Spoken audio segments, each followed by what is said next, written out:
Hello, everyone. Welcome to another fine episode of the Tank Talk podcast. John from KG Tropicals here with Jason from Primetime Aquatics. Very excited to have you a part of the biggest podcast in the multiverse, in the universe, on planet Earth, anywhere you go.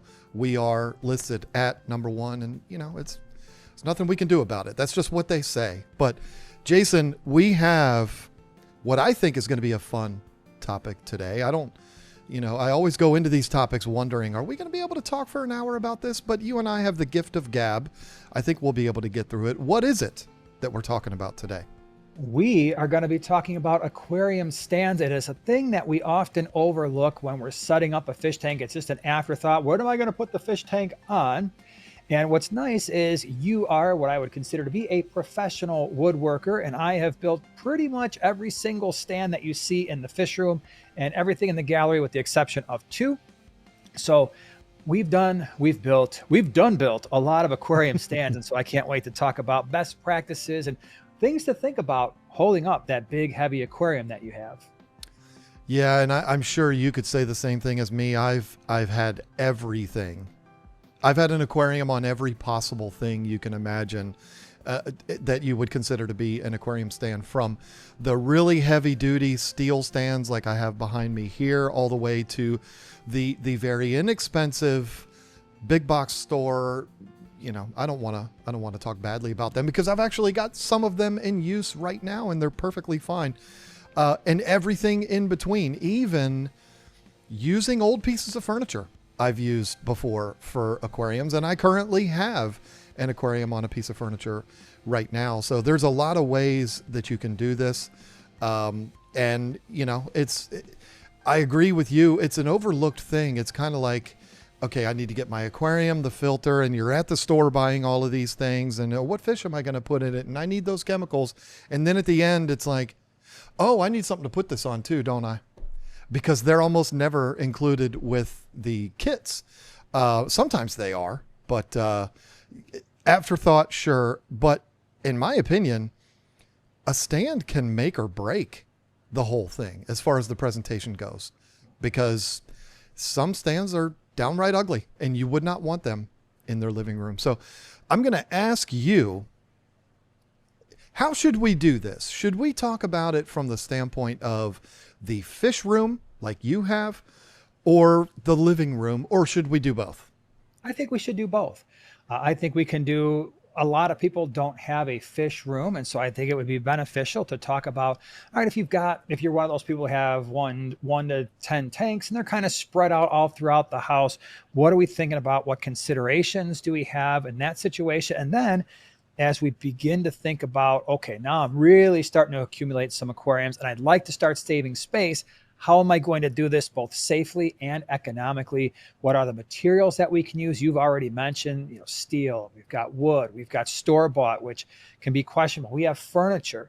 One of the first things maybe we discuss is, okay, well, if you are somebody who's, just keeping a few random aquariums around the house, at what point do you really start to look at a dedicated stand for your aquarium? That's a really good question. And I mean, off the top of my head, my answer to that is going to be anything over 20 gallons. And I think maybe even 20 gallons might be pushing it a little bit, depending on the piece of furniture.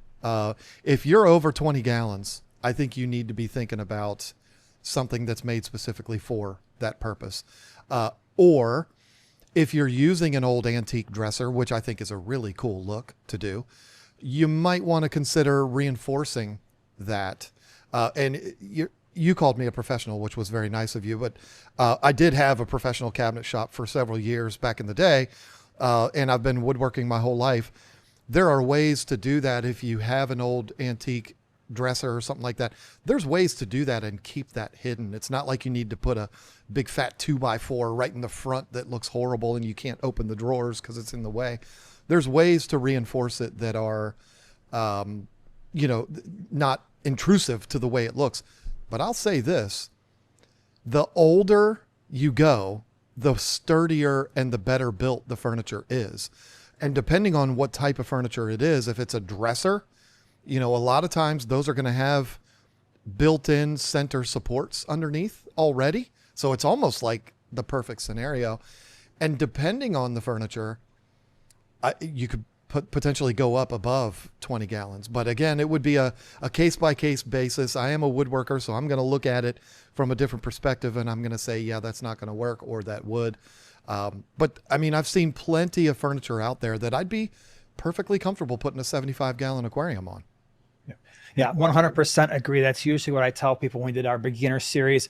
Hey, listen, once you're getting into that 20 to certainly 29 gallon, you're starting to shift your focus from, okay, what dresser or table do I have, to maybe it's time to get that dedicated stand. We've had some really sturdy old dressers, like the big full-on dressers, where in our old YouTube studio, before we had the one behind me here, we had four 8-gallon aquariums. So that's around 32 gallons in total. And by the way, quick math, we roughly estimate that each gallon is going to be about 10 pounds. And so that those 32 gallons in total was somewhere around 300 to 320 pounds or so.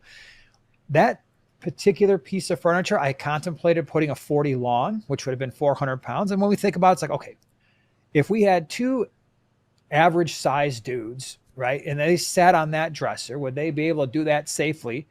If the answer is, oh yeah, this thing is not budging, it is not moving, well, maybe that might work. But the newer furniture is horrible. We had some stuff from, and it's not a reflection on these companies because it's good for what it's intended for, like the Wayfair, IKEA, these things you just kind of build at home. You got the screw-in dowel system and all that kind of stuff. Would I put an aquarium on there at all? No. We have two dressers we got from Wayfair, and they're great as dressers, but I would not even put a 10-gallon on those tanks because, one, any bit of water is going to ruin the fake finish that's on there, and two, they're just not all that incredibly stable. So be really careful with the newer stuff. Yeah, I have a recent personal experience with that.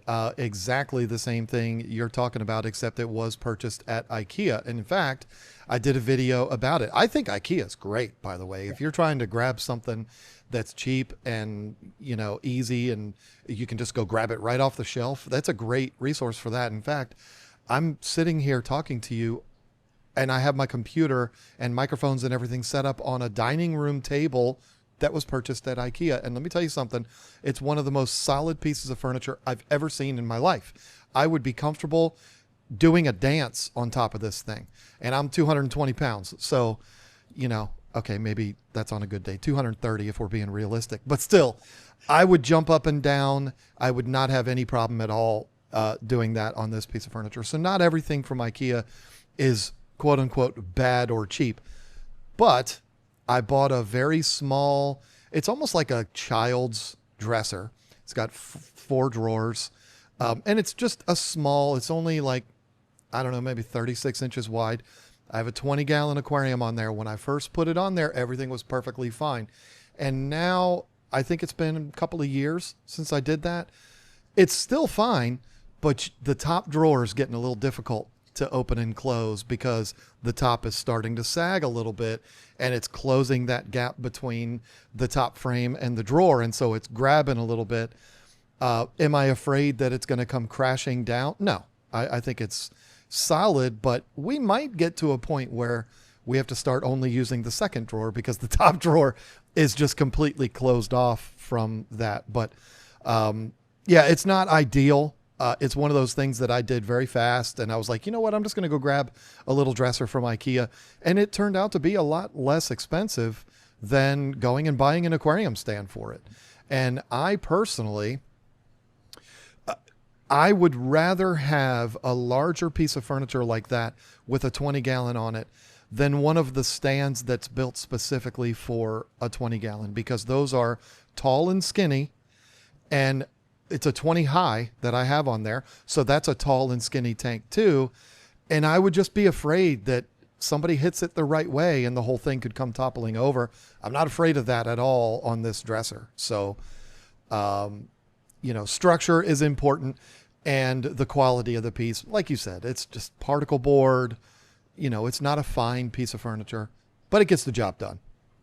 It's funny you mentioned that. I almost had to learn an important lesson the hard way. I had a 20-gallon set up on a a corner table, just like one that you put in your living room, just 4 legs table. It had all these really kind of intricate inlays. I don't know. I think I got it from my aunt and uncle. So I was down here before the fish room was a full-on fish room, and I had this 20-gallon. There was a Lake Tanganyika setup, and when we eventually started to make this side that's a gallery into an actual fish room, I pulled that tank off of there. And when I did, it was at that point I realized that table was, I don't know how close it was to like just completely giving way, but it was very close. What I realized is the center, more ornate part of that table with all these special inlays, because water had gotten in there, the wood had all started to like crack, and turns out that part wasn't completely solid. There was basically like a particle thin wood part underneath all of that, and it was sagging. And I'm like, this was just a couple weeks away from just collapsing and having 20 gallons of water on the floor. And by the way, Oh my. for those of you who don't know even how much a gallon or two of water is on a floor, trust me, it is a lot of water, and it's a lot of cleanup. We've had numerous instances in our fish room down here. Luckily, it's just tile. The floor is sloped. It goes right into the floor drains, which then goes to the sump. No big deal. But on more than one occasion, I've had probably 3 to 5 gallons of water on the floor. On one occasion, it was probably closer to 20 or 30 or maybe even 40 because we had a sink hose break while we weren't at home. Trust me, it is a nightmare, even with just a couple gallons of water. So if you learn nothing else from this podcast, please be overly cautious when it comes to how you are dealing with the weight of your fish tanks and what you're going to be putting them on. Yeah, and if you ever just want to do a little experiment that's real easy, fill up a 5-gallon bucket, take it out to your driveway, and just dump it on the ground. And you'll see. I mean, it's a lot more water than you think. You're going to see this tidal wave. It's not going to sink the Titanic, but it's a substantial amount of water. And if you can imagine that on your living room floor that's not designed to have water on it, that can be absolutely catastrophic. So yeah, I agree with you 100% there. Let's talk about living room situations first.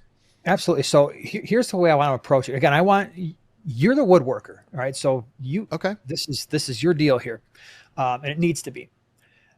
I'm a person getting an aquarium. I've realized now that I've got a 29 gallon, or maybe something larger, and I don't have a piece of furniture that I really feel comfortable putting a fish tank on. So I'm going to venture to the store. I'm going to go to my Petco or PetSmart or whatever, big box store.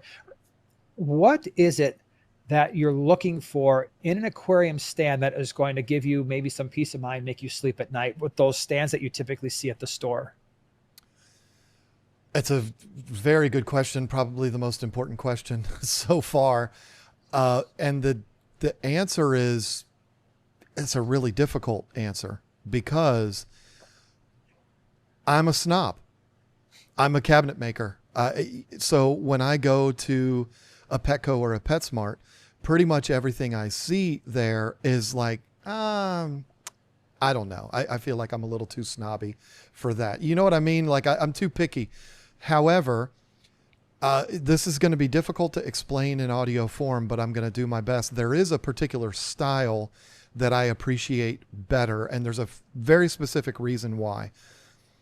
I prefer the stands that have an actual top on it. So it almost looks like a dresser, but it's made specifically for an aquarium. I like those better than the ones that are the ultra cheap ones that are just like a hollow shell and there's no top on it. The aquarium just kind of sits down onto a ledge that's around it. Now those will hold an aquarium. Those are fine. You can get away with those. And in fact, I have one right over there that we've had for almost a decade and it's been fine. But for peace of mind, I prefer the ones that have the flat top on it that covers the entire thing and the entire aquarium sits on it. And I like to get one. This is the secret. I like to get one that's a size bigger than what you need. And what I mean by that is if you have a 55-gallon aquarium, you can go out there and you can buy stands that are specific for 55s. But what I would tell you to do is buy the one for a 75 because it's going to look a little bit better. It's going to have that full top on it. The aquarium's going to sit slightly back a little bit, and that looks better. That makes it so that it doesn't look like a cheap aquarium stand, and it gives you a nice little shelf to put things on. I feel like something like that is a lot more stable, and I'm not going to have as much fear of it toppling over. A 55-gallon tank is only 12 inches deep. So a 10-year-old that's been playing Little League football can put a shoulder into that thing and it'll come down. I mean, it's not something that you have to be a sumo wrestler to get it to fall down. And that's always been something that's terrified me. I've got 4 grandchildren, and, you know, I would not be able to relax around them if I had something like that. Again, it's not the end of the world, but I prefer that style. The kind that's the wide open shelf or shell, those are designed to hold aquariums, so they will hold them. It's just not, you asked me what my personal preference is, and that's it. It is the kind that has almost a table. The way I would describe it is, if you took the aquarium off, you could use it for something else. In fact, Lisa and I did that when we were completely broke. We still are, but we had a 75-gallon tank on a stand. And when we moved, we didn't have anywhere to put that tank.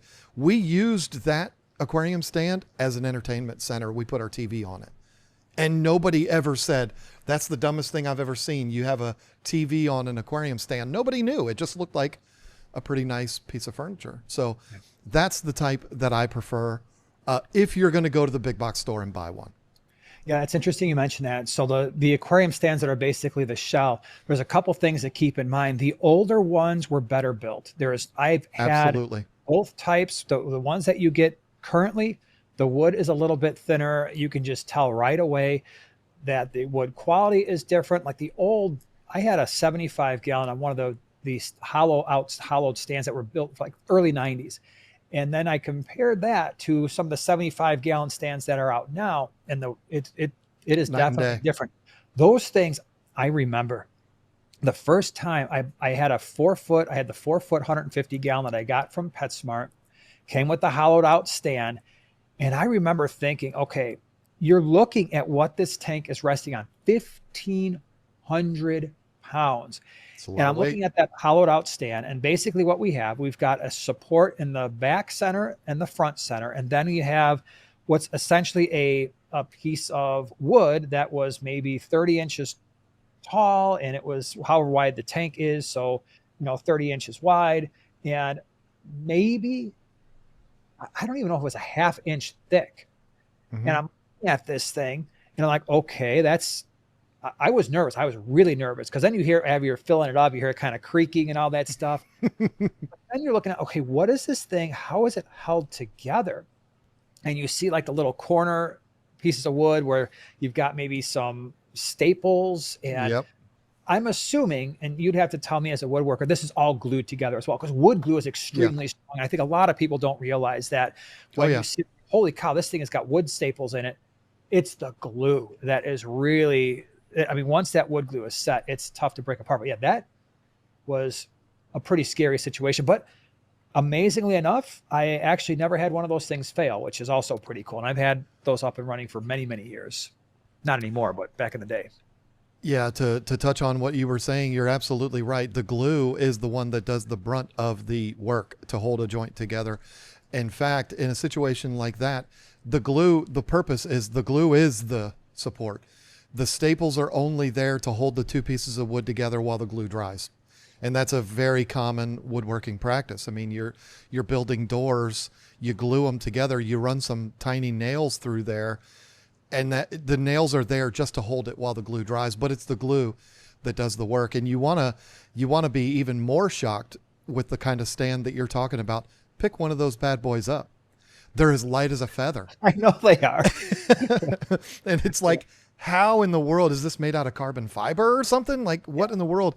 It is pretty scary. But, like I said before, they're designed to serve this purpose. So they should hold. And I got to be honest, for all the panicking that I do and all the sky is falling scenarios that I put out there, I don't think I've ever heard of one of those stands collapsing and, everything goes crazy. But Uh, I'm just a worrywart. That's what I do. Yeah. That's how it works for me. But the other thing is, you mentioned the older ones. You're absolutely right. If you're somebody that's in the used market for aquariums, don't be afraid to buy one of those that was from the 90s or way back then, because that was before the compressed boards and the particle boards became kind of a mainstream. They were like a, oh, get that away from me back then. It was out there, but that was the sign of a super cheap piece of furniture. But now, I used to work in the furniture industry, and I worked for companies like Bernhardt and Thomasville and Nichols and Stone, big high-end names. They used particle boards for some of their stuff. And they do it because it's easy to use. It's very stable, where real wood expands and contracts, and that can cause cracks and things like that. So they have a reason for doing it.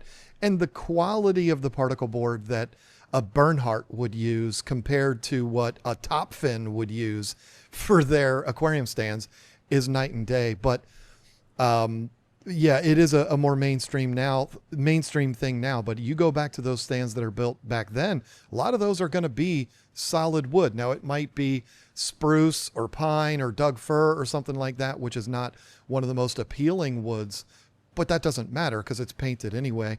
They're very stable. They're very strong, even though those are softer woods and you can probably dent it with your fingernail. They're still I would be much more comfortable with those than I am the newer particle board ones, even though I've got multiple particle board stands in my collection as we speak. I mean, it kind of is what it is. So I don't think there's any shame in using those style of stands, particularly when, in my opinion, you should be using one of those stands, which is when it's a presentation piece, when it's in your living room and people are going to be coming over and having a couple of drinks and looking at that. They don't want to look at a pile of 2x4s. They want to look at something nice, and you want to impress them. It's almost should be mandatory in a situation like that. And speaking of Nichols and Stone and Bernhardt and Thomasville, you can go higher end too with the manufactured stands. I'm sitting here as we speak. I can see 4 of them right now. All 4 of them, 3 are from one company. The 4th one is from another company. Any of the 4 I'd be perfectly happy having sitting in my living room. They look like high-end pieces of furniture, and they need to look that way because they're holding 240 gallons. One of them's holding 300 gallons. So we're talking about 1.5 tons of water, not including the glass box, which is probably 400 pounds by itself. So they need to be sturdy. They need to be strong. And because of all of that, they're going to cost you.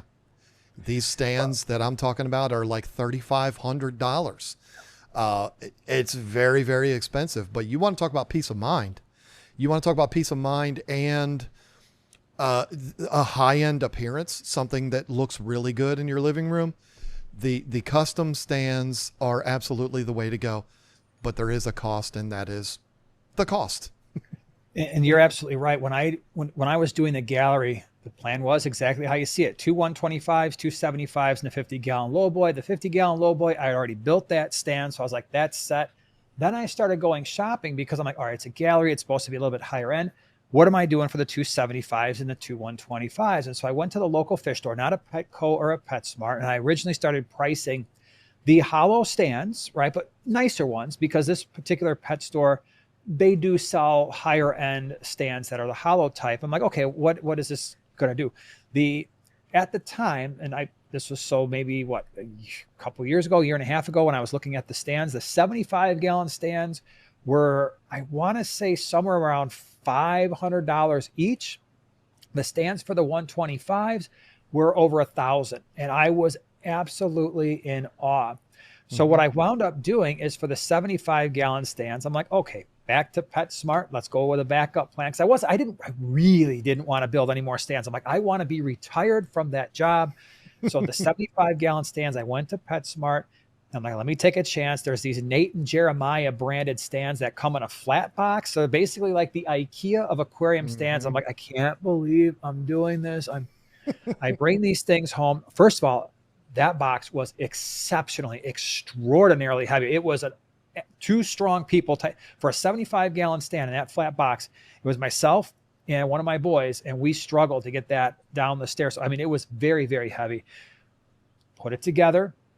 Typical, kind of like the IKEA, those, I don't know what you call those things. What is it when you got like the lock mechanism? Yeah, I don't know. I've been in that industry my whole life. I don't know what they're called like either. the bolt But lock mechanism. I put this yeah, thing together, painted them black, and I'm like, oh my gosh, okay, good. It's particle-ish, like laminated board, but it's very, very thick. So I'm like, I'm gonna give it a chance, give it a try. And so far, after I don't know, probably a year and a half that they've been up, they're still doing well. I read, hey, don't get these things wet like you would, just make sure they keep them dry and everything. Otherwise, I think it was mostly because the laminate might start to peel or something. yep. But then the 125s, I had to come out of retirement. I had to build those two stands because I'm not paying that kind of money. I painted them black, painted the front parts out of plywood, painted that black. And in the gallery, it's so dark, it looks perfectly fine. But if it was in a living room, I would not have done that. I would have sucked it up and I would have spent the money. My question to you is, when it comes to these stands like the ones you buy at Petco and PetSmart, I know a lot of people worry about, obviously, water. If these things take on tank leaks or you wind up with water on the floor, what are there concerns when it comes to these stands, like the integrity being dramatically weakened because of how they're made? Or do you think for the most part they're okay? Well, no, it's absolutely a concern, 100%. And I hate to say it this way, but it's kind of common sense. If you think about, uh, whether it's wood, solid wood, or particle board, you have to think about what that substrate is. It is a natural product, because compressed wood or particle board is just a bunch of wood chips compressed down and glued together. So it's wood. It's just a manufactured wood. And so what does wood do when water gets on it? Wood is like it's a sponge. Yeah. I mean, it inhales all of that, and there's no way to wipe that off. So if it gets down into it, then yeah, it can cause a severe problem. In fact, one of the stands that I'm talking about right now, or the store-bought stands that we're using right now, has that problem. And it's exactly what I explained before. It's a 55-gallon aquarium on a 75-gallon stand. So it has that little lip, and that little lip, it gets wet. And you can see these areas that looks like a bruise. It's swollen in those areas. And that will never, ever go away. And you can't take a sander and sand it down, because then you expose that ugly particle board. It's just not worth the hassle to do that. Now, in that situation where water got on that front ledge and it swelled up, is that really affecting the structural integrity of the stand? No, not there. But if it was to get underneath it, and all of a sudden you're getting this swelling that's happening all around it because you're just negligent and let water splash everywhere, I do the same thing, so I understand. Then it can absolutely start to affect the integrity of the piece, because that wood's expanding, it's separating joints. And not only that, the weight of the tank is not going to stop the aquarium or the wood from expanding. And so if you have an area on one side that expanded and swelled up and the other side didn't, now your tank is sitting cattywampus, is what we say down here in the South. And that's putting undue stress on the joints of the tank. And you could have one of those aquarium explosion nightmare scenarios that people talk about. Yes, this is all extreme worst case scenario, but it definitely can happen. So the biggest piece of advice that I would give to anyone buying those stands, like I said before, and I'll say it again, there's no shame in those stands, but be meticulous about getting water off of there. You treat it like it's carpet. The stand is carpet. Don't let water get down in there. Don't even let it, because the problem is, even though your tank is 1,000 pounds, if water gets down on that bottom ledge, it can go underneath the frame of the aquarium and you can't stop it. You're not going to be able to stick anything in there to get that water out. So, put a towel around it or something like that while you're doing your work, so that it gets absorbed before it ever has the opportunity to sink into the wood or anything like that. and you should be fine. You can use those stands for decades and they're completely fine. We have one right now that we just bought for a 125 gallon tank for Lisa. Our budget was tight, and it's one of those open, hollow stands. And you know what? When we put the tank on it and get it all set up, nobody's going to know the difference. And I'm just going to have to tell Lisa, or excuse me, recommend to Lisa. I don't tell her anything. Recommend to her, yeah, be careful. Don't let water get all over it. Because if it does, that could be the end of the piece. And you're just making more work for me because I have to make a new one. So yeah, keep water off of it, because it can be, it's a far-fetched scenario, but it absolutely can be the worst case scenario if you let too much water get in it. And also, I'm sorry, one last thing, move it as infrequently as possible. I worked in the furniture industry for 25 years. I repaired furniture for a living. That's what I did. And people would always ask me about IKEA furniture. Is it any good? And one of the things that I did as part of my job was I would go and I would do assessments of damage from moving. I used to live near a bunch of military bases that were very transient. People were in and out, which I guess all military bases are. And so when they would move, the moving company would hire me to go out and inspect all of the damage to the furniture. And IKEA furniture would be demolished. So what I always recommend to people is IKEA furniture is great, but set it up, sit it in place, and leave it alone. When you start moving it and dragging it across the floor and stuff like that, that's what leads to problems. And aquarium stands are the exact same way. That's a great point. Now, to this point, we've been talking about wood, right? So let's stay in the realm of not super huge tanks, although we'll work our way up to that, and fish rooms. But let's say someone is a little concerned about a wood stand and they are looking at the typical metal frame stands that you would find. They still sell those things, not Sure. as much at the Petcos and PetSmarts, but a lot of local fish stores still have the old school, I guess they would be iron stands with Yeah, the little decorative curls on the ends. absolutely. Obviously, for the most part, would we agree that eliminates most of our immediate water concerns? Sure. Let's talk a little bit about advantages, disadvantages of those. Well, it's the opposite of everything we've talked about. So it's structurally, it's going to be a lot more secure. I mean, they're welded corners and things like that, not glue and nails. So, I don't know anybody that won't be more confident in a welded corner than they would a wood glue corner, especially when water's involved. You're not going to have the issues with if it does get wet. I mean, I suppose long term we could be talking about rust issues, but just can of spray paint Sure. take care of that, no problem. So yeah, I mean, pretty much everything that we've talked about is alleviated with the metal stands, but you do have the issue for the people that are consuming this in video form. You have this issue right here, which is metal stands, at least all of them that I've ever seen, are exposed on the bottom. So you don't have those storage areas. If you're going to use a canister filter, you don't have somewhere to hide that behind a nice cabinet door. Almost all of those metal stands are going to be open. So, it's not as attractive, but I guess given the right decorating style and then it would fit right in and be fine. But I'm not as big a fan of those, just the appearance of them. From a structural standpoint, I don't think there's anything better, but from an appearance standpoint, they're not the most attractive things. Even the ones with the decorative curly cues and leaves and things like that on them, it's just not for me. Back in the 70s, maybe, but now, not so much.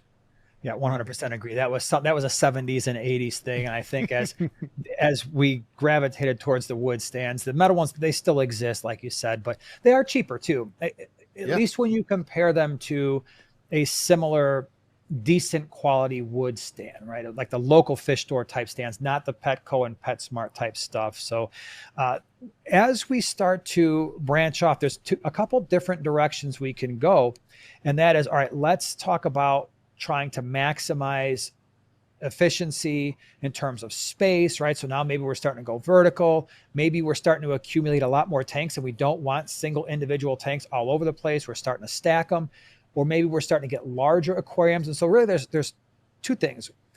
first thing is, at what point, at what size aquarium are you really moving away from wood and thinking, okay, I really do want a metal frame stand here because wood it has its limitations.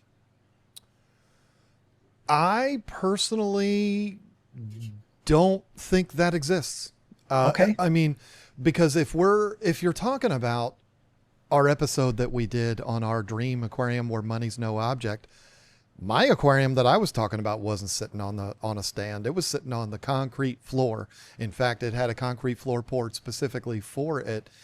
So stands are not an issue when you're talking about mega aquariums where you have to be a millionaire to have one. For your average home aquarium, 300 gallons and less, I don't know that you would ever need to go up to a metal stand. It's more a matter of preference. I think at that size, and again, I'm no expert at this, but I feel like when you're at that size, even the 360 behind me here, I think you're perfectly fine with a wood stand if it's designed properly. I ain't gonna buy one from Petco to put that tank on. But no offense to Petco, I'm a big Petco fan, but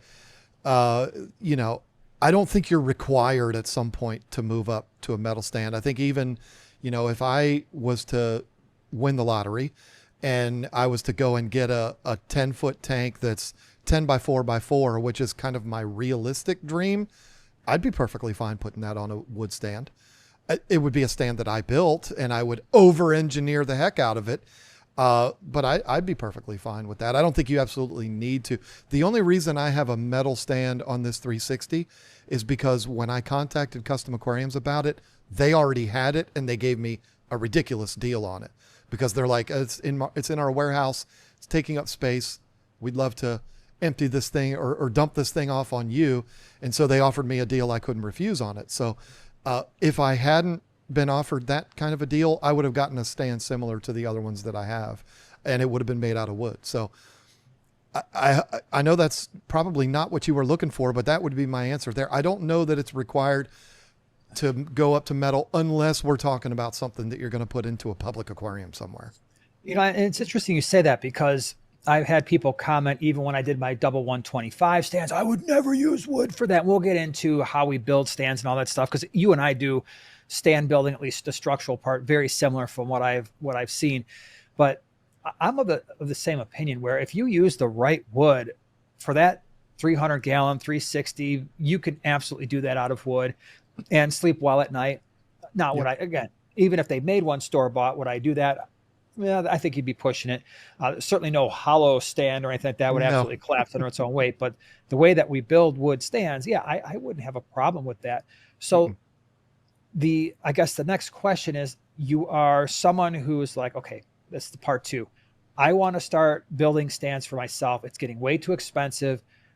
What are the best practices for building your own stands? Watch either my video or Jason's videos about it, or possibly the King of DIY's videos, because all three of us, I think, build stands a very particular way. Building a stand out of regular dimensional lumber that you can go to Home Depot or Lowe's or your Ace True Value hardware store to buy is very simple and requires very minimal tools. You can do it with hand saws and, a couple of drills. And I suppose if you got Popeye arms, you could do it all with screwdrivers, but you ain't going to get me to do that. But you can do it very simply. It's not what you build it with, it's how you build it. And it's how you, as the fish keeper, for a moment, become a structural engineer and understand weight distribution and what needs to be supported and what doesn't. I am not going to call this person out by name because, if I'm being honest, I don't even know their name. But I saw on Facebook recently, Lisa shared with me a post of a stand that somebody built on their own. And it was an example of what not to do in this scenario. But I didn't comment on it because this person was very proud of it, and I don't comment on Facebook anyway. But this person built this stand where the weight of the aquarium was being supported by screws. And this is what you absolutely have to avoid if you're going to build your own stands. You need to think about whether you're double deckering stands or making them triple high or however you're doing it. I agree with you. The idea that you can't do this out of wood is ridiculous. I've done it 100 times and would continue to do it. I say it's ridiculous to have to move up to metal for something like that. But you have to think about every single aquarium that you have in that stack needs to have the weight supported by the floor. What that means is there needs to be a board, a piece of wood, a 2x4 that extends all the way down to the floor. You can have shelves embedded into that by, notching and stuff like that. But that's how it has to be done, because the floor needs to support the stands, not screws. If you take and you build a picture frame, basically, and then you put 4 legs on it and screw that picture frame into those 4 legs and set your aquarium on there, you're asking for trouble, because you're asking for 6 or 12 drywall screws, which is what everybody's going to use, 2.5-inch drywall screws. You're asking that to support 1,200 pounds. It's not going to work. And even the best wood glue on earth is not going to hold that up. Yeah. Yeah. And again, when I've done the largest aquariums that I've built stands for were the double 125s that I did. And when I did that, my uprights were 2x6s and they were fully supported. And so, yeah, the tanks, they rested on actually the top level of that 125, because it was a double 125. So I didn't have center support in the front. It was a 2x8. So I went 2x8 for the frame all around the top, 2x6s along the bottom, and for the frame on the bottom 125, because those would have center supports at the bottom. But the trick there is, again, that frame is resting on whatever size you're using, which is then resting on the frame below it, which is then resting on the legs, which is resting on the floor. And so as that, you got to imagine that 1,200 pounds is pushing straight down because of gravity. You can put 1,000,000 screws in there, but those only have, in theory, would they hold for a significant period of time if you put enough screws in? Probably, because the tensile strength in those things is pretty stinking high. But sure, you are 100% asking for problems. And that other thing I see when people post on Facebook is the total lack of cross support, because they don't realize, yes, you've got to deal with the pressure going down, but these things will twist and turn. Sure. Wood will twist and warp. And if you don't have center support beams, you are asking for that thing just to eventually twist, turn, buckle, and collapse. Fully supporting the legs of your aquarium. So I have cross bracing that I cut short so that I actually have whatever size what I'm using is, I imagine it like this. Imagine if you're watching this on YouTube, this is the side of the stand, and imagine that your legs can do this, right? They can buckle in or out. Well, I put wood in between those parts, so there's absolutely no possibility that the wood can do tilt in or tilt out. It's impossible, because there's a piece of wood down here and a piece of wood up here. They can't flex. It's impossible for it to flex. So if you are going to build a wood stand, watch the videos, watch John's videos, watch the video I've done. I've done basically every stand I've ever built, every size. It's on that YouTube channel somewhere. You did one on 125, I think last. I did one as well. But the other thing too is, now when you are building your own stands, do you pre-drill your holes where the screws are going to go? Absolutely. And I do too. It's to avoid the wood from splitting, but also to just make my life easier. Yeah, absolutely. Yeah, because and it will, that especially the pine that you buy these days. And I have found the 2x6s split way easier than the 2x4s. The nice thing is, and the other thing you want to consider too, is the wood. Inspect it. Do not just go and grab, I need so many 2x4s. Let me just go ahead and throw it in the back of my truck and go home. You need to look at that wood both ways. You need to look at it and see if it's twisted, and you need to look at it the other way and see if it's bowed, because if you don't have straight pieces, you're going to have a heck of a problem. And you're going to figure that out. You're going to figure that out in a hurry when you are trying to get all of this into a beautiful shape and your wood is twisted or bowed out really bad. It is so frustrating. When you're trying to put in your center supports, you realize, okay, the center one went in fine. I have to cut these other two to a different size closer to the legs because the stupid thing is it's not fitting properly. So wood needs to be as straight as you can make it. I have no problem going through an entire big giant block pallet full of wood at Home Depot and just throwing them on the floor, throwing them on the side until I get the 20 that I need and putting them all back. Yeah, I agree totally. Now, it has to be said, and I'm equally as guilty of this because I don't think you can overkill enough when it comes to something like this. But even the way you described building your stands, which I think is great, it is, if we're being honest, it is overkill. But overkilling, especially if this is in your living room, overkilling is never a bad thing. And as you were talking, I was listening very attentively, but I'm trying to figure out the best way to describe the support for these stands. And I would build stands this way, whether I was building aquariums for a 29 gallon or a 300 gallon. In fact, I built a wood stand, which I still have, that was built specifically for this 360 behind me, 8 foot by 3 foot by 36 inches tall.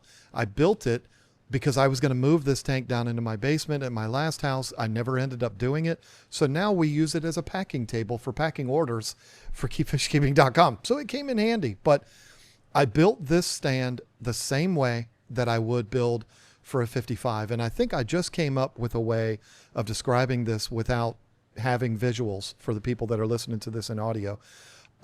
Imagine, if you would, on all 4 corners of your stand, obviously that's where your support's going to be. So imagine that you used a store-bought 4x4 for those corners, which a 4x4 dimensional lumber from Home Depot, pressure treated, not pressure treated, is going to actually end up being 3.5 by 3.5. But let's say you use those as basically your legs on every corner.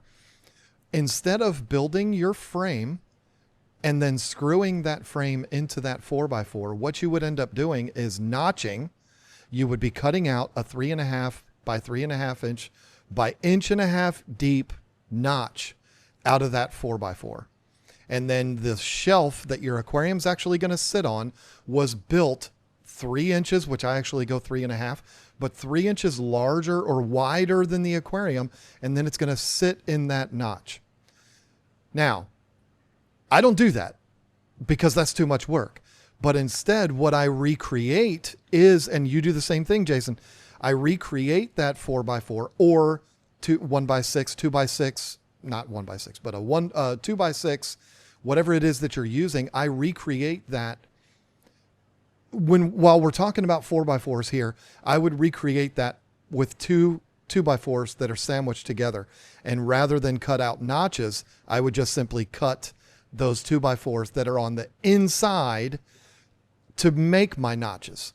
So my top shelf, if I'm going double decker, my top shelf is sitting on that notch, which goes down, and then it has another shelf put in there for your bottom tank, which again is sitting on a piece that was cut to make that notch. I hope that's making more sense, because that is the thing that needs to be driven home about DIY stands, is that's how you get that weight sent down to the floor, not sitting on screws. I just wanted to bring that up. But I got a question here for you. And I genuinely do not know. And if your answer is yes, then our answer might be different, but I don't think either one's wrong. When you're building your stands, do you put a top, like a piece of plywood or 1x12s or something? Do you put a top on your stand, or do you just sit the tanks right on your 2x4s? Not always. So there have been, I did that especially with the 125s, because believe it or not, when you put that top on, whether it's the top or a shelf in the bottom, and you start hammering in all of those nails, you actually offer even more structural rigidity, because I mean, you're using a lot of nails to nail in that top. So I did that on the 125s. I did it on these 125s, but there's a bunch of stands here where I did not do that, where it's just resting on the 2x4 frame. I don't do it either, but I think you should. I think it's a good practice to do it. I think perfect world scenario, if we are recommending the best practices for people to build their own stands, I think you should. I think you should have your 2x4 or 2x6, whatever it is that you're using. I agree on 125s, 2x6 is for it to sit on is a great size. I don't think necessarily the side legs need to be made out of 2x6s, but if you can afford it, do it. It's overkill is a good thing.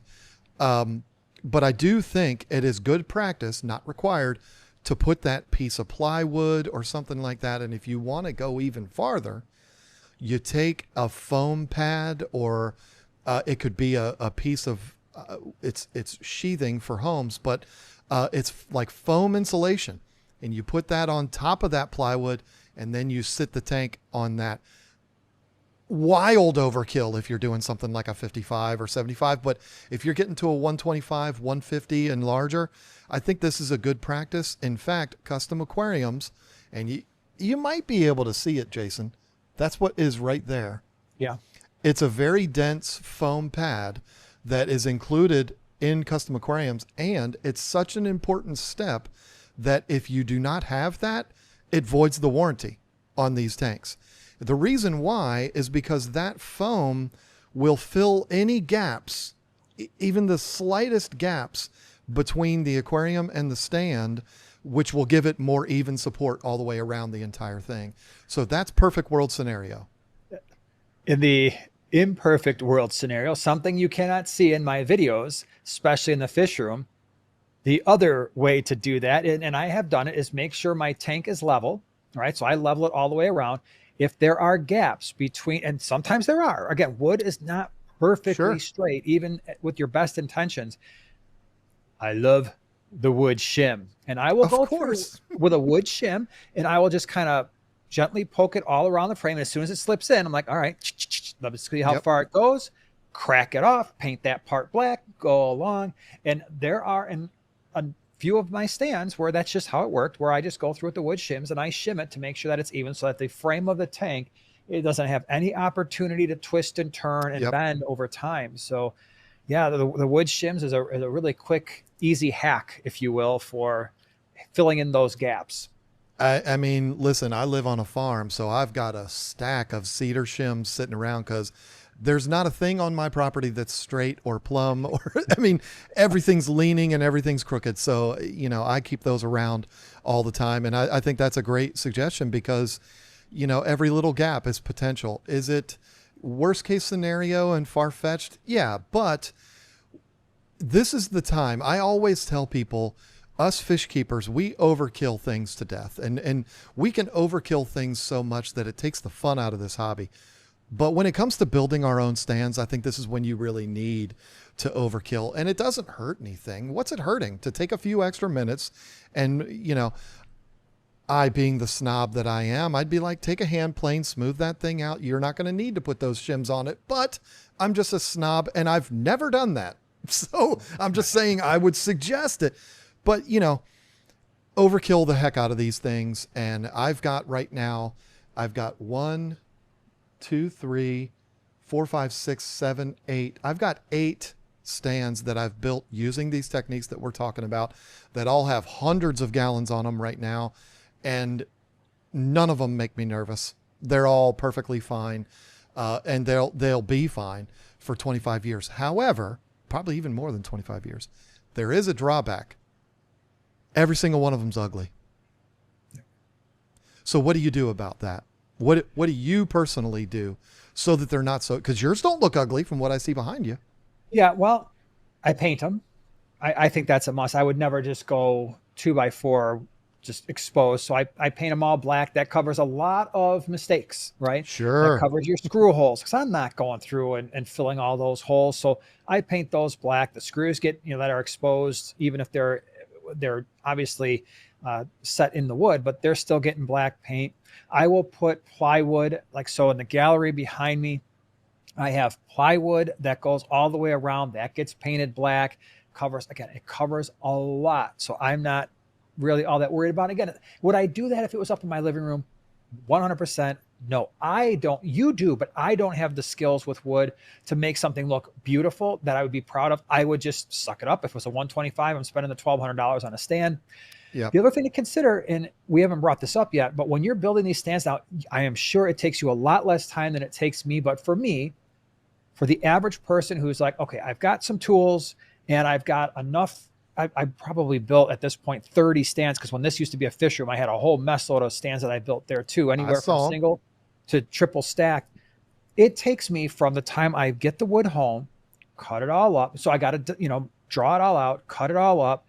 I have to bring it down here because I build all my stands down here because I'm not going to fit down my stairs. So they're built in here. I'm looking at probably at least 8 hours to build a stand for, and I mean, paint's on, dried, ready to go. Tank can go on there after the paint dries. So it does take time.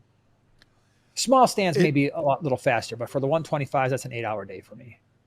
Yeah, I mean, it doesn't take me that long, and it's only because I grew up building things, and I don't need to go through my resume. I mean, I've got a lot of experience in this, and I've built so many stands that I don't even have to think about it. Like, it's just kind of nature.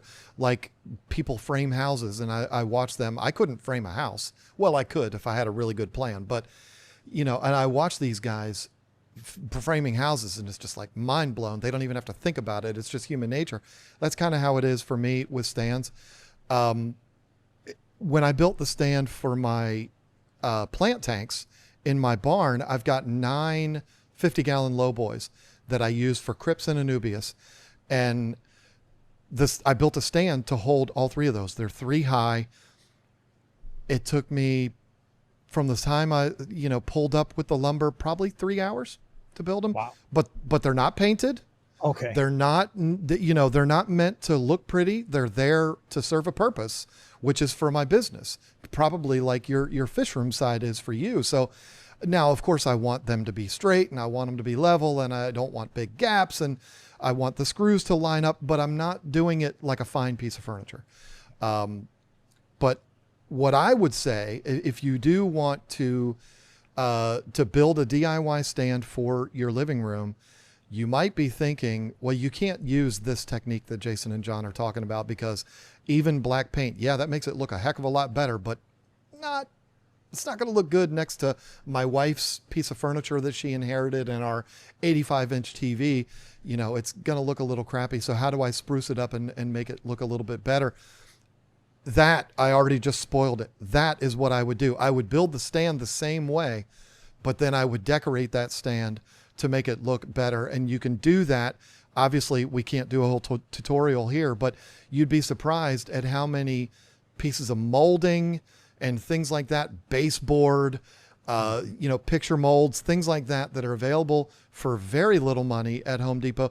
Yeah, it might increase the cost to DIY your stand by, if it's a 125, it might increase the cost by $125 to buy these moldings and things like that. But that's what could take it from looking like a pile of 2x4s to looking like something that could go in your living room.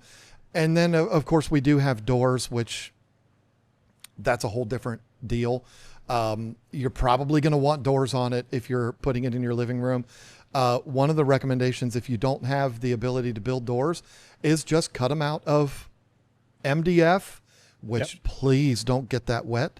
But cutting them square slabs out of MDF, putting some hinges on them, painting them really, really good, put an extra couple of coats of paint on them. Those will serve really nice as doors. And the good thing is, if they do get wet and fall off, it'll cost you like $5 to put a new one on. It's no big deal. Me, I'm not going to do that because, again, I'm a snob and I have all the tools. I will be, and I can't put a date on this, but I will be, been talking about it for years. I'm going to be building exactly what we're talking about for this 360-gallon tank. It's going to be on the KG Tropicals channel. Of course, people watching this podcast will see it when it's done, but I'm going to be doing exactly what I'm saying, except this is not a pile of 2x4s as a stand. It is a manufactured, custom-made metal stand, but it's ugly. As good as it is, it's ugly. I'm going to be covering that up with basically building a cabinet around it. It's going to be a face frame. There's going to be moldings on the floor, and there's going to be, panel doors and stuff like that on it. But that's going to the other level. And because I'm a woodworker, I can do that kind of stuff. But here's the thing. And this is the thing that I want to make sure everybody understands. If you want to DIY your aquarium stands for your living room, when we're talking about a fish room like you have where you've got 40 tanks, hey, knock yourself out. But if you want this for your living room, you're not going to save money by DIYing your stand, because you're going to want to make it look pretty. You're going to want to put moldings around it and make it look like it belongs in the room, and it's not just a pile of raw pressure treated, and you don't have to use pressure treated, by the way. It's just, you're not going to want it to just be dimensional lumber. You're going to want to pretty it up. And once you do that and you paint it and you cut out doors and you use hinges and you do, it's going to end up costing you the same amount that going to Aquariums Unlimited in Virginia Beach and buying a nice stand. It's going to cost you the same amount. So don't do it to save money. Yeah, what you're doing at that point is you're doing it because you're going to get a stand that is going to be higher quality in terms of its ability to hold weight. You're going to sleep a little bit better at night, but you might save a little bit of money, but you're going to lose that in the amount of time it took you to build the stand as opposed to just running over to the local fish store and buying one. Yep. The one thing before we move on from the, manufacturer, how to build a stand DIY, I think the screws are super important. It's especially because a lot of people don't use wood glue. I don't know if you do. I did on my double 125s, and I did on the stand that was holding 440 breeders because it's a really long stand. But other than that, I don't use wood glue. It's an extra step that I just didn't find necessary, and I still don't. But the wood screws, to me, I use outdoor stainless steel. And I believe they're either the Torx or the hex head ones. I learned very quickly, do not use Phillips head screws. You will absolutely have a nightmare trying to get those screws into the wood. So 2.5 inch is what I use, but man, those things work really, really well, provided that you're pre-drilling those holes. You're not pre-drilling the holes, you're going to start cracking wood, but I love those screws. I do too. And the easiest way to say it is that they're exterior decking screws. That's what people would use to build a deck. I agree with you 100%. The star, I just call them star bits. Yes, star bit. Yeah. Torx bits, whatever you call it. Absolutely. Phillips head will work. It's fine. But if you don't pre-drill, Phillips heads are going to be your worst nightmare. But one thing, as the woodworking snob that I am, that I do want to mention, there is such thing as using too many screws. Mm-hmm. And what happens is you're softening up that wood. If you're sitting there screwing in your legs to your shelves that your aquarium's going to sit on, and you're like, well, I want to really beef this thing up, I'm going to put 8 screws in every single joint. That's actually worse than using 3, which is what I would use. I would do a triangle. I would do 2 and then 1 down at the bottom, or the other way around. It doesn't matter. If you're driving in 8 screws, that's 8 holes. That's wood splaying out 8 times. That's the potential for 8 cracks. That is not more secure than 3. Just use 3. I mean, and to answer your question about the glue, I think it's a good idea to use glue, but I don't do it if it's a tank, if it's a setup that I know I'm going to have to move. Like an example, the stand that I built for the 9 low boys in my barn, that's going to move someday, either because we're moving it to a different part of the barn, or we get a new building and we're expanding our business and it's going to have to move. You're not taking it apart if you glue it up. So I use the 3 screws, and I do something that we haven't mentioned yet that I think is required for DIY 2x4 stands, and that is those stands are secured to the wall, every single one of them. This isn't, if you're putting one in the center of the room like your low boy is behind you, obviously you can't do this. But, and even the 125s that you have back there, it's one single tank. Those are 125s, right? And your 75s are on the sides. It's one tank sitting there. It's fine. But if you're doing multi-tier, if you're putting 3 tanks stacked up and they're going really high and you got to get on a step stool to get to the top one, absolutely secure these stands to the wall. Nothing's moving around. The thing is absolutely solid. And then you don't even need the glue because everything's being held. If it's wobbly at all, glue would certainly fix that. But if you secure it to the wall, it's not going to be wobbly. It's going to make that thing, Robert Oppenheimer couldn't destroy those stands. Yeah, the one stand that I built, well, there were two that made me a little bit nervous. They were secured to the wall.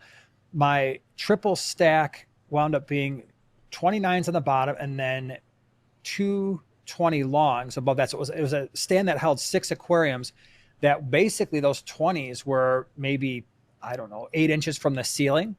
And those, again, I get concerned when the tanks are only the 12 and a half inches wide, which all of those were. Yes. And then right next to that, I had a double 55. And that one was the one that made me the most nervous in our fish room because again, 12 and a half inches wide. And that second 55, I built it so that you could look at it when you're standing there, that basically maybe the lower third was at eye level.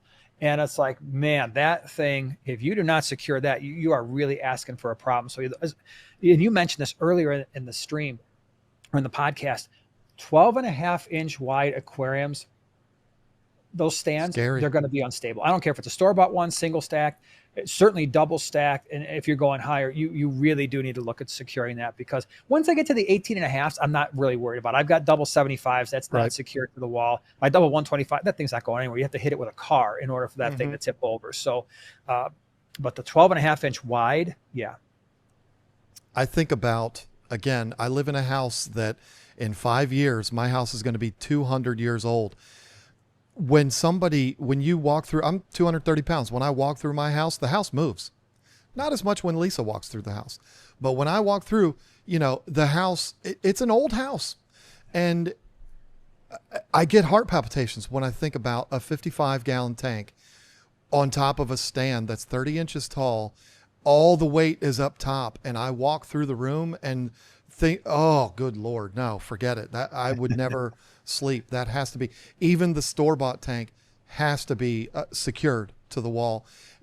When you go to IKEA to buy a dresser, I don't know if you've experienced this, Jason, because you probably haven't been to IKEA in a very long time. If you're buying a dresser and at a certain height, you have to sign a waiver at IKEA that says you're going to secure this to the wall, because dressers, what could a kid possibly do? I can't reach the top drawer, so I'm going to open the bottom drawer, stand in the bottom drawer so that I can open the top drawer, and the whole daggone thing comes toppling down. Children have died from that. Yeah. You add a 55-gallon aquarium that weighs over 500 pounds, just the water. Oh boy. It's game over. They're making an episode of Dateline about you. Yeah. So yeah, we don't want that. Secure it to the wall. Just be safe. Overkill the heck out of it. And you're going to be fine. I got to bring up, we're over the hour mark already, but I got to bring up something that's super important, and people would absolutely revolt if we didn't bring it up. How do you feel about the store-bought, the brand that jumps out at me is Husky, the store-bought racking? What do you think of that? You mentioned that. I was like, well, we got to cover the steel, like the Lowe's and Home Depot, like the steel ones. Yeah. So I think you just bought some for when you do shows, right? I did. Or you have some for that. Yeah. Well, I've got 2 different ones. And so one of them, and it's actually kind of surprising that they've worked as well as they did.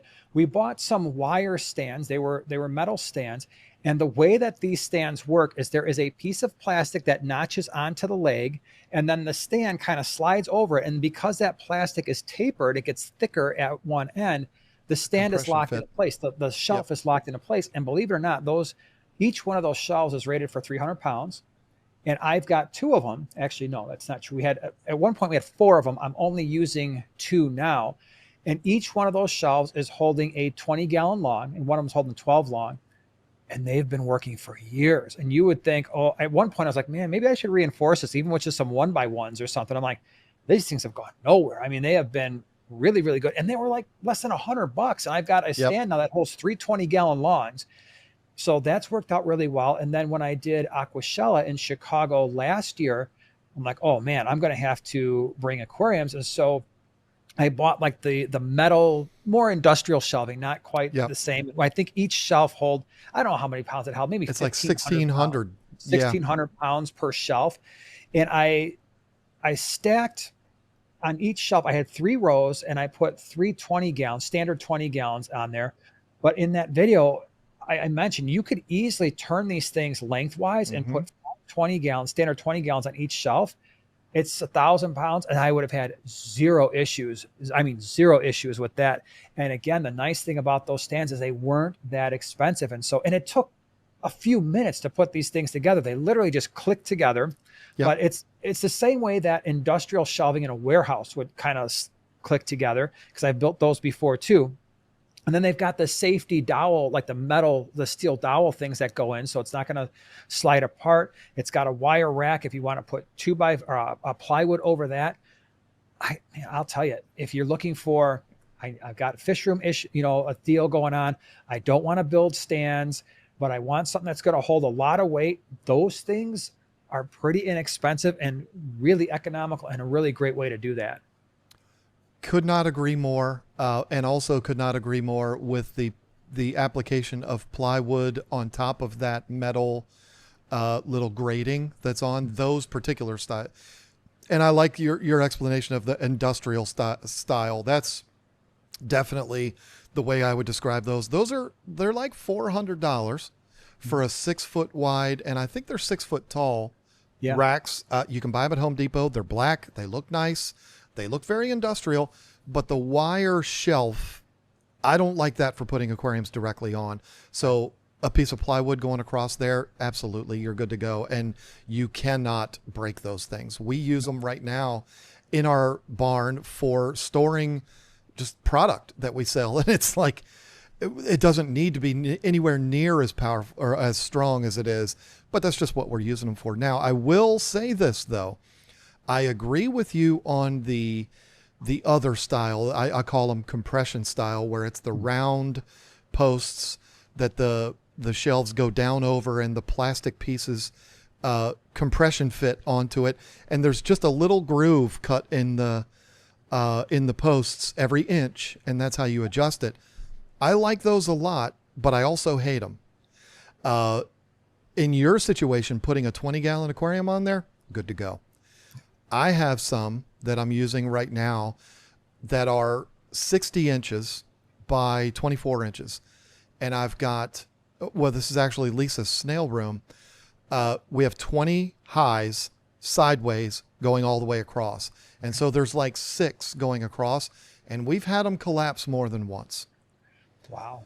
Now, when it collapses, for people that are watching on video, it goes like this. It's not like it comes crashing down the floor. But usually one of those edges is going to be like, uh-oh. Yeah, and it's, okay, we got to empty all these tanks out. Now, thankfully, she's breeding mystery snails in these tanks, so they're not filled up all the way, and it's really easy to drain them out. It's an easy fix, and I will be replacing those with wood here eventually. But for that application, I'm not a big fan because we've got so much weight on each individual shelf. But if you're using them for a tank or two, oh yeah, forget it. Those are great. And they're super cheap. You can buy them for like $80 at Lowe's, and they're great. And they're together in like 15 minutes. Yeah. Yeah. I mean, they're super, super easy, affordable, easy, and they look a lot better than the industrial Husky style ones. But those Husky style ones, they're made to put like farm equipment on. I mean, you can put anything you want on there and have no worries at all. $400. And like you said, in an afternoon, you've got a whole setup for your tanks. I've used the Husky style for aquariums many times. We have, I think, 8 of them right now that we're using in our barn. They are the most foolproof way of going to the store, buying something that is going to hold multiple aquariums, never have any problems. Yeah, $400 hurts, but when you're putting 12 aquariums on one stand and it costs you $400, that's a steal. Well, the way I look at it too, with the one that I bought, so theoretically that one could potentially hold at least, based on its height, 2 125s. Like I would have no problem, because again, you're looking at 1,600 pound shelf weight. I could put a 125 that would still give me enough room on the bottom, put another one on top. I spent $400. I promise you, if you're trying to build a double stand, because I've done it multiple times, I use 2x6s all around. I said 2x8, but it was actually 2x10s around the top. By the time you get done with the wood screws, all the paint, because I paint everything. And by the way, that's what takes me so long, because it takes like 3 or 4 hours to freaking paint all this stuff. By the time you do all that, you're not that far off. You're definitely over $200 in wood and screws. Sure. Then you're also, again, it's gonna take you some time. That Husky thing, I'm not kidding you. I literally put that thing together inside of 30 minutes. Yeah. So time is money as well. And then you're also, and that there is no circumstance where I see that thing ever collapsing. Right? You could still make an argument that the wood stands, even as well as they're built, something could happen. They could get wet, that, 15 years from now, the thing's just like, oh, okay, I'm done. But those metal stands, you can give them to your kids and your grandkids. They're like, oh, I'm still using them for fish tanks. Yep. Yeah. And we're an hour and 15 minutes. Yes, you can. Yeah. I mean, and you can buy additional shelves for them. Yeah. So that if you're using little tanks, you can really stack them things up. It's no big deal. We are way over time here, which is nice. We own this thing. We can go as long as we want, but I don't want to end this podcast without saying something first. And it kind of contradicts what you just said, but I think you're going to understand what I'm saying. If you're building stands in a work environment, meaning you're a fish breeder, you're setting up a fish room, and you want to get this thing done really fast, then everything Jason was just talking about, time is money, 100%. But if you're building a stand for your living room, why are you in a hurry? Slow down. Stop being in a hurry to do so many things. We watch everything on TV now on streaming, so you don't have to be in front of the TV at a certain time. Things can wait. Take your time, slow down. You don't need to be in a hurry. Do it right. I've been working on remodeling my kitchen for 3 months. And you know what? I'm only about halfway done. I'm not in a hurry to do anything, but I'm 50. I've got a lot of life experience. I'm not in a hurry to do anything. Yeah. But, when it comes to something that's going to be in your living room that you're going to be looking at for, hopefully the rest of your life, just take your time, slow down. There's no reason. You shouldn't even be introducing the concept of time is money. No, it's not. Time is your friend when you're doing something for yourself and you're just not in a hurry. You're going to enjoy the process so much more. So yeah, and I absolutely agree with you. If you're building something, if I am at all rushing, that's when you make, measure twice, cut once type stuff. But it's a safety issue too, because you're going to be using saws, you're going to be using drills, and you're going to be, trust me. Yeah. When it comes to these, if you're building it, do not do this at a time in a day where like, oh, I got to get somewhere by 5 o'clock. I got to knock this thing out. That's fine. But then just maybe you cut the wood and then you come back the next day and you actually start assembly, or maybe you get part of the assembly done and you wait to paint it. 100% agree with you. Yeah. When you're building something, patience. Yep. And if you're not patient, if you're a young person and you're in a hurry to do everything like I used to be, you'll figure it out eventually. Yep. You'll figure it out that you need to slow down. There's no reason to put that kind of stress on you. Yeah. But Jason, we've done an hour and 15 minutes on this. Can you even believe that? We were worried in the beginning whether we were even going to get an hour out of it. That's usually just the way it is. And hey, everybody, we would love to hear from you in the comments section below. Have you built stands? What was your favorite stand? We want to hear from you right down there below. As always, thank you so much for being here. We love that you're here, all the support you give us. Feel free to share these podcasts everywhere that you know of, because that's what helps the channel grow. We'll see you guys next week.